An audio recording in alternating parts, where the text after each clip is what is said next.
Hello everyone, welcome to my YouTube channel classes with Poonam. आज हम class 6 की बालराम कथा का सेकंड चैप्टर रीड करेंगे। चैप्टर का नेम है जंगल और जनकपुर। फर्स्ट चैप्टर में हमने रीड आउट किया था कि महर्षि विश्वामित्र के साथ राम और लक्ष्मण उनके आश्रम को चल पड़ते हैं। आश्रम पहुंचने के लिए उन्हें एक जंगल से गुजरना था। जंगल में उनके साथ क्या क्या होता है वो सब कुछ इस चैप्टर में डिस्कस करेंगे। तो चलिए स्टार्ट करते हैं। राजमहल से निकलकर महर्षि विश्वामित्र सरयू नदी की ओर बढ़े। किस नदी की ओर? सरयू नदी की ओर बढ़े। दोनों राजकुमार साथ थे, राम और लक्ष्मण दोनों राजकुमार उनके साथ थे। उन्हें नदी पार करनी थी आश्रम पहुंचने के लिए। आश्रम पहुंचने के लिए उन्हें क्या करना था? नदी को पार करना था। किस नदी को? सरयू नदी को। विश्वामित्र ने अयोध्या के निकट नदी पार नहीं की, दूर तक सरयू के किनारे किनारे चलते रहे। दक्षिणी तट पर, तट मतलब किनारा, उसी तट पर जिस पर अयोध्या नगरी थी। अयोध्या नगरी सरयू नदी के कौन से किनारे पर थी? दक्षिणी किनारे पर। वे चलते रहे। नदी के घुमाव के साथ साथ राजमहल पीछे छूट गया। उसकी आखिरी बस्ती भी निकल गई। चलते चलते एक तीखा मोड़ आया तो सब कुछ दृष्टि से ओझल हो गया। मतलब चलते चलते उनके रास्ते में एक मोड़ आया। मोड़ आने के बाद अयोध्या का कुछ नहीं दिखाई दिया। उसके राजमहल, घर, खेत खलिहान कुछ भी नहीं दिखाई दिया। सब कुछ गायब हो गया। राम और लक्ष्मण ने एक बार भी पीछे मुड़कर नहीं देखा। उनकी नजरें सामने थी, महर्षि विश्वामित्र के सधे कदमों की ओर। सूरज की चमक धीमी पड़ने लगी। शाम होने को आई। सूरज की चमक क्यों धीमी पड़ने लगी थी? क्योंकि शाम होने को आई थी। राजकुमारों के चेहरों पर थकान का कोई चिन्ह नहीं था। हालांकि सारा दिन राजकुमार चलते रहे थे, लेकिन फिर भी उनके चेहरों पर थकान दिखाई नहीं दे रही थी। उत्साह था। वे दिन भर पैदल चले थे और चलने को तैयार थे। महर्षि अचानक रुके। उन्होंने आसमान पर दृष्टि डाली। चिड़ियों के झुंड अपने बसेरे की ओर जा रहे थे। आसमान मटमैला हो गया था। चरवाहे लौट रहे थे, गायों के पैर से उठती धूल में आधे छिपे हुए। आसमान कैसा हो गया था? मटमैला। क्यों हो गया था? क्योंकि सूरज छिप गया था, सांझ होने को आई थी। आज रात नदी तट पर ही विश्राम करेंगे, महर्षि ने पीछे मुड़ते हुए कहा। दोनों राजकुमारों के चेहरे के भाव देखते हुए विश्वामित्र हल्का सा मुस्काए। राम के निकट आते हुए उन्होंने कहा, मैं तुम दोनों को कुछ विद्याएं सिखाना चाहता हूँ। इन्हें सीखने के बाद कोई तुम पर प्रहार नहीं कर सकेगा, उस समय भी नहीं जब तुम नींद में रहो। तो महर्षि उन्हें क्या सिखाना चाहते थे? कुछ विद्याएं सिखाना चाहते थे। राम और लक्ष्मण नदी में मुंह हाथ धोकर लौटे। महर्षि के निकट आकर बैठे। महर्षि ने दोनों भाइयों को बला अति बला नाम की विद्याएं सिखाई। कौन सी विद्याएं सिखाई? बला अति बला। रात में वे लोग वहीं सोए, तिनकों और पत्तों का बिस्तर बनाकर। किस चीज़ का बिस्तर बनाया उन्होंने? तिनकों और पत्तों का। नींद आने तक महर्षि उनसे बातें करते रहे। सुबह हुई, यात्रा फिर शुरू हुई। मार्ग वही था, सरयू नदी के किनारे किनारे। चलते चलते वे एक ऐसी जगह पहुंचे जहां दो नदियां आपस में मिलती थी। उस संगम की दूसरी नदी गंगा थी। संगम मतलब जहां पर किसी का मिलन होता है। तो वहां पर दो नदियों का मिलन हो रहा था, एक सरयू और दूसरी नदी थी गंगा। महर्षि अब भी आगे चल रहे थे, लेकिन एक अंतर आ गया था। राम लक्ष्मण अब दूरी बनाकर नहीं चलते थे, महर्षि के ठीक पीछे थे, ताकि उनकी बातें ध्यान से सुन सके। महर्षि दोनों को रास्ते में आने वाली हर एक चीज़ के बारे में बता रहे थे। रास्ते में पड़ने वाले आश्रमों के बारे में, वहाँ के लोगों के बारे में, वृक्षों वनस्पतियों के संबंध में, स्थानीय इतिहास उसमें शामिल होता था। आगे की यात्रा कठिन थी, जंगलों से होकर। आगे की यात्रा उन्हें कैसे करनी थी? जंगलों से होकर। और जंगल की यात्रा, नदी के किनारे की यात्रा कंपैरेटिवली कठिन थी। उससे पहले उन्हें नदी पार करनी थी। रात में ऐसा करना महर्षि विश्वामित्र को उचित नहीं लगा। तीनों लोग वहीं रुक गए, संगम पर बने एक आश्रम में। अगली सुबह उन्होंने नाव से गंगा पार की।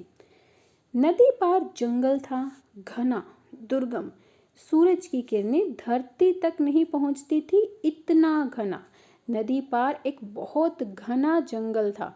मतलब उसके अंदर बहुत ज़्यादा पेड़ पौधे थे, इतने पेड़ पौधे, इतने वृक्ष थे कि सूरज की किरणें धरती तक नहीं पहुंच पाती थी। वह डरावना भी था।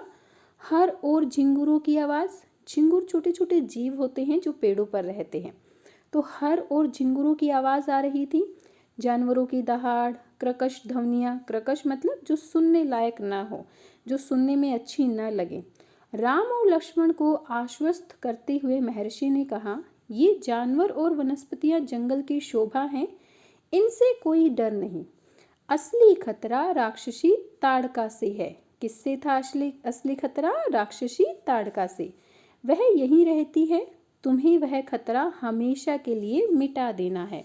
मतलब महर्षि क्या कहना चाह रहे थे राम और लक्ष्मण से कि तुम्हें राक्षसी ताड़का को मार देना है। ताड़का के डर से कोई वन में नहीं आता था। जो भी आता ताड़का उसे मार डालती, अचानक आक्रमण कर देती। उसका डर इतना था कि उस सुंदर वन का नाम ताड़का वन पड़ गया था। क्या नाम पड़ गया था उस वन का? ताड़का वन। और क्यों पड़ गया था? क्योंकि उस वन में ताड़का रहते थे और सभी उससे डरते थे। राम ने महर्षि की आज्ञा मान ली, धनुष पर प्रत्यंचा चढ़ाई और उसे एक बार खींचकर छोड़ा। इतना ताड़का को क्रोधित करने के लिए बहुत था। टंकार सुनते ही क्रोध से बिलबिलाई ताड़का गरजती हुई राम की ओर दौड़ी। दो बालकों को देखकर उसका क्रोध और भड़क उठा। क्यों भड़क उठा? क्योंकि उसको लगा कि उसको ललकारने वाला कोई बलशाली होगा, लेकिन जैसे उसने देखा कि दो छोटे छोटे बालकों ने उसको ललकारा है तो वो और ज़्यादा गुस्से में आ गई। जंगल में जैसे तूफान आ गया। विशालकाय पेड़ कांप उठे, पत्ते टूटकर इधर उधर उड़ने लगे। धूल का घना बादल छा गया, उसमें कुछ दिखाई नहीं पड़ता था। फिर ताड़का ने पत्थर बरसाने शुरू किए। राम ने उस पर बाण चलाए, लक्ष्मण ने भी निशाना साधा। ताड़का बाणों से घिर गई। राम का एक बाण उसके हृदय में लगा, वही गिर पड़ी, फिर नहीं उठी। मीन्स राम का जो बाण उसके हृदय में लगा उसकी वजह से उसकी मौत हो गई और फिर वो कभी उठ नहीं पाई। विश्वामित्र बहुत प्रसन्न हुए। उन्होंने राम को गले लगा लिया। उन्होंने दोनों राजकुमारों को 100 तरह के नए अस्त्र शस्त्र दिए, उनका प्रयोग करने की विधि बताई, उनका महत्व भी समझाया। मीन्स राम ने ताड़का को जब मार दिया था तो उसकी वजह से विश्वामित्र उनसे बहुत खुश हुए और बहुत सारे अस्त्र शस्त्र उन्हें यूज़ करने को दिए। महर्षि का आश्रम वहाँ से अधिक दूर नहीं था, लेकिन तब तक रात हो चली थी। महर्षि ने वह दूरी अगले दिन तय करने का निर्णय लिया। ताड़का मर चुकी थी, उसका भय नहीं था। तीनों ने रात वहीं बिताई, ताड़का वन में, जो अब पूरी तरह भय मुक्त था। क्यों था भय मुक्त? क्योंकि अब वहाँ पर ताड़का तो रही नहीं थी। सुबह जंगल बदला हुआ था। अब वह ताड़का वन नहीं था, क्योंकि ताड़का नहीं थी। भयानक आवाज़ गायब हो चुकी थी। पत्तों से गुजरती हवा थी, उसकी सरसराहट का संगीत था, चिड़ियों की चहचहाट थी, शांति थी। तस्वीर बदल गई थी। मतलब जंगल पूरी तरह से बदला हुआ नजर आ रहा था। जब वहाँ पर ताड़का थी तो हर तरफ डर का माहौल रहता था, बट अब कोई कहीं पर डर नहीं रहा था। एकदम शांत और बहुत अच्छा जंगल नजर आ रहा था। सिद्धाश्रम का अंतिम पड़ाव था महर्षि का आश्रम। सिद्धाश्रम क्या था? महर्षि विश्वामित्र के आश्रम का नाम था सिद्धाश्रम। रास्ता छोटा भी था, मनोहरी भी। मनोहरी मतलब जो मन को हरे, जो मन को अच्छा लगे। तो रास्ता बहुत छोटा भी था और मन को हरने वाला, मतलब प्राकृतिक सौंदर्य से भरा हुआ था। वहाँ पर प्राकृतिक सौंदर्य देखते ही बनता था। प्राकृतिक सौंदर्य का आनंद लेते तीनों लोग जल्दी ही आश्रम पहुँच गए। आश्रम वासियों ने उनकी आगवानी की, मतलब उनका स्वागत किया, अभिनंदन किया। उनकी प्रसन्नता दुगनी हो गई थी। दुगनी क्यों हो गई? एक तो महर्षि विश्वामित्र के आश्रम लौटने की खुशी और दूसरा राम लक्ष्मण के आगमन का सुख। दो बातें थी और इसीलिए उनकी खुशी जो है दोगुनी हो गई थी। विश्वामित्र यज्ञ की तैयारियों में लग गए। अनुष्ठान प्रारंभ हुआ। आश्रम की रक्षा की जिम्मेदारी राम लक्ष्मण को सौंपकर महर्षि आश्वस्त थे।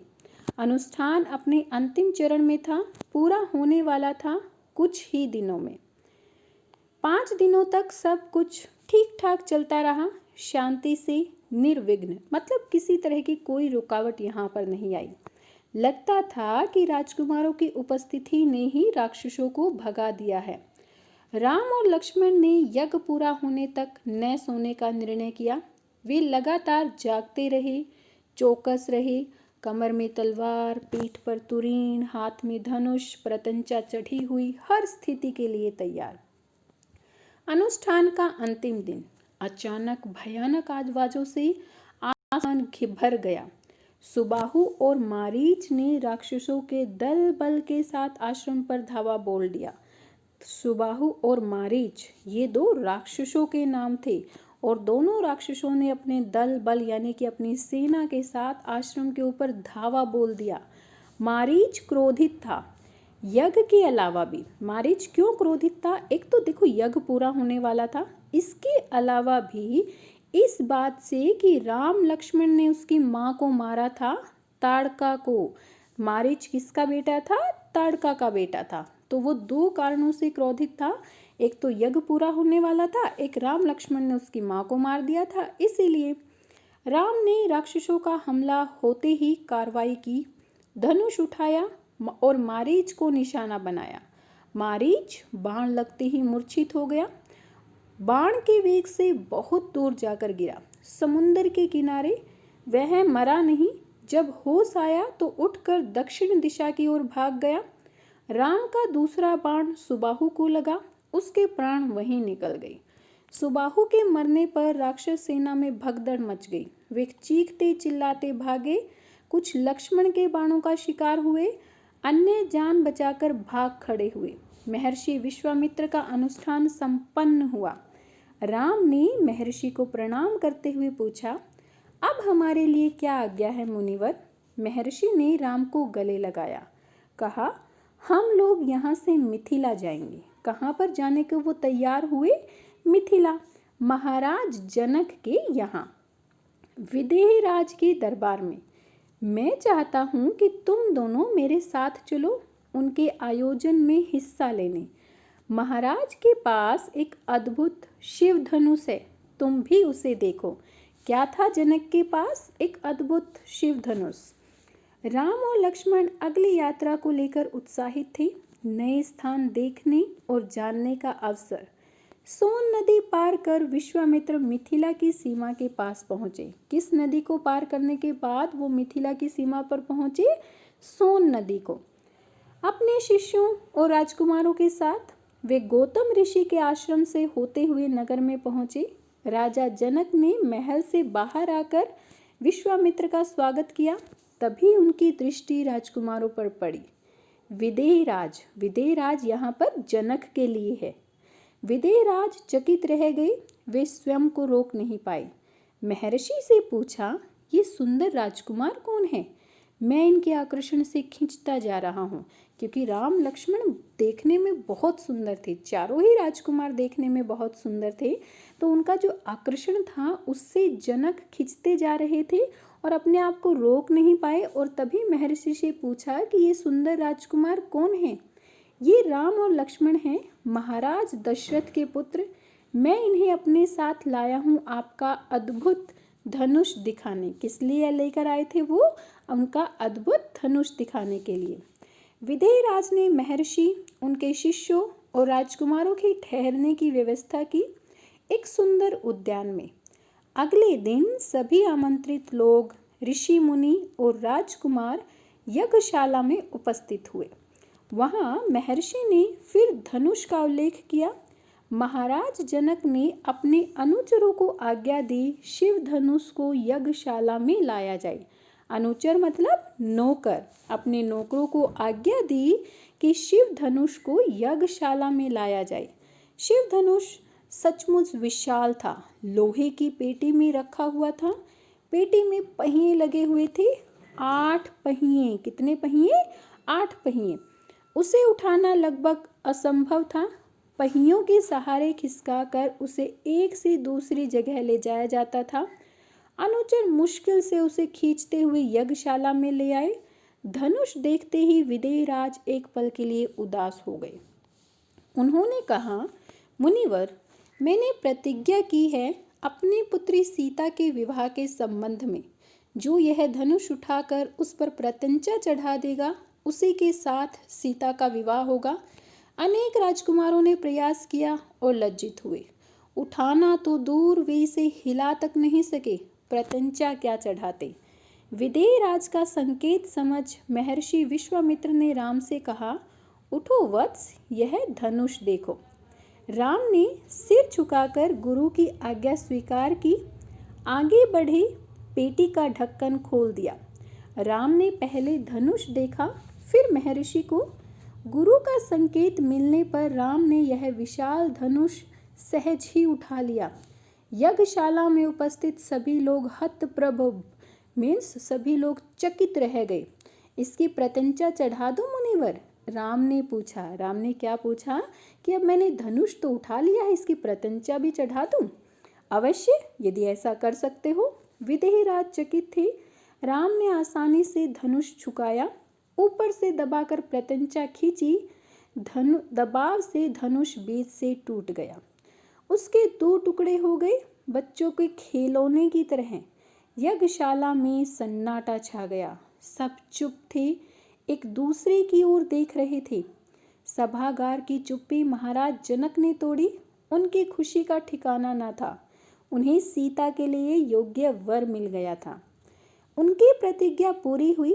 जनक राज ने कहा, मुनिवर, आपकी अनुमति हो तो मैं महाराज दशरथ के पास संदेश भेजूं, बारात लेकर आने का निमंत्रण। यह शुभ संदेश उन्हें शीघ्र भेजना चाहिए।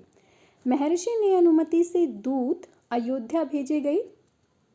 महर्षि की अनुमति से दूत अयोध्या भेजे गए, सबसे तेज चलने वाले रथों से। इस बीच जनकपुर में धूम मच गई। बारात की स्वागत की तैयारियां होने लगी। नगर की प्रसन्नता चरम पर थी। मतलब सभी लोग नगर में बहुत ज़्यादा खुश थे। महाराज जनक का संदेश मिलते ही अयोध्या में भी खुशी छा गई। आनन फानन में बारात तैयार हुई। हाथी, घोड़े, रथ, सेना। बारात को मिथिला पहुंचने में 5 दिन लग गए। कितने दिन लगे बारात को मिथिला पहुंचने में? 5 दिन। जनकपुरी जगमगा रही थी। हर मार्ग पर तोरणद्वार, हर जगह फूलों की चादर, एक एक कोना सुवासित। हर घर के प्रवेश द्वार पर वंदनवार, एक एक घर से मंगल गीत। मुख्य मार्ग पर दर्शकों की अपार भीड़। खिड़की और छज्जों से झांकती महिलाएं। एक नजर राम को देख लें, राम सीता की जोड़ी दिख जाए। विवाह से ठीक पहले विदेह राज ने महाराज दशरथ से कहा, राजन, राम ने मेरी प्रतिज्ञा पूरी कर मेरी बड़ी बेटी सीता को अपना लिया। मेरी इच्छा है कि मेरी छोटी बेटी उर्मिला का विवाह लक्ष्मण से हो जाए। मेरे छोटे भाई कुशध्वज की भी 2 पुत्रियां हैं, मांडवी और श्रुतकीर्ति। कृपया उन्हें भरत और शत्रुघ्न के लिए स्वीकार करें। राजा दशरथ ने यह प्रस्ताव तत्काल मान लिया। विवाह के बाद बारात कुछ दिनों तक जनकपुरी में रुकी। बाराती बहुओं को लेकर अयोध्या लौटे तो रानियों ने पुत्र वधुओं की आरती उतारी। स्त्रियों ने फूल बरसाए। शंख ध्वनि से गलियां गूंज उठी। यह आनंदोत्सव लगातार कई दिनों तक चलता रहा और इस तरह से चारों राजकुमारों का विवाह कर दिया गया। सो यहाँ पर हमारा 2nd चैप्टर कंप्लीट होता है। आई होप आपको कहानी पूरी तरह से समझ में आई होगी। Please subscribe my channel and share my videos. Thank you. Bye bye. Keep learning.